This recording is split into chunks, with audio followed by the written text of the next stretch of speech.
Сәлеметсіздер ме оқушылар? Әдебиеттік оқу сабағы басталды. 32-ші сабақ қысқы кеш суреттері деп аталады. Оқушылар, алдымен оқулығымыздың 85-ші және 86-ші беттерін ашып дайындала қойайық. Бүгінгі танысатын тақырыбымыз қысқы кеш деп аталады.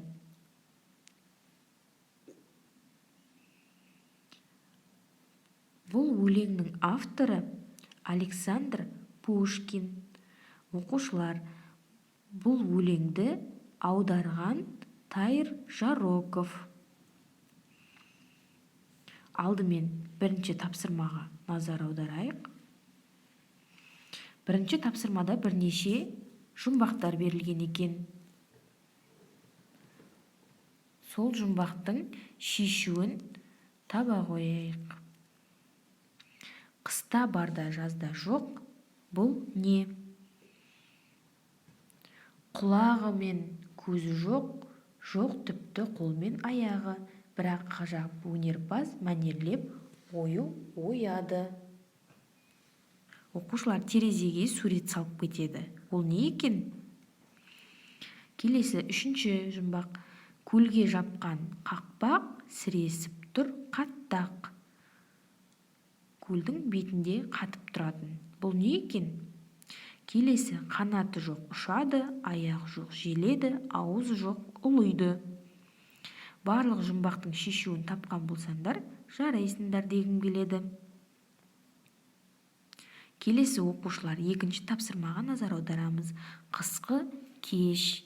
Сендерге бір оқып берейін. Қара боран көкті жапты, қарлы құйын қуалай, кейде ұлыған аң сияқты, кейде жылайды баладай. Төбесінен үйдің тозған сылдырайды сабаны, жолаушыдай кешеу қалған терезені қағады.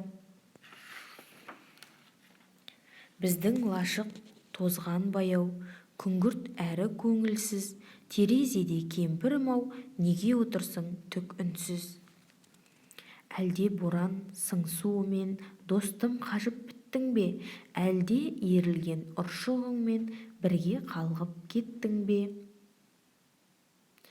Ән шырқашы тұрған құстай, теңіздің арғы бетінде, ән шырқашы сұлу қыздай, судан шыққан ертеңгі.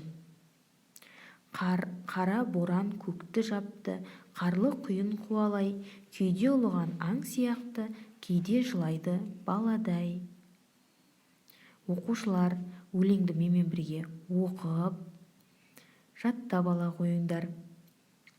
Бүгінгі сабаққа белсене қатысқан оқушыларға жарайсыңдар дегім келеді.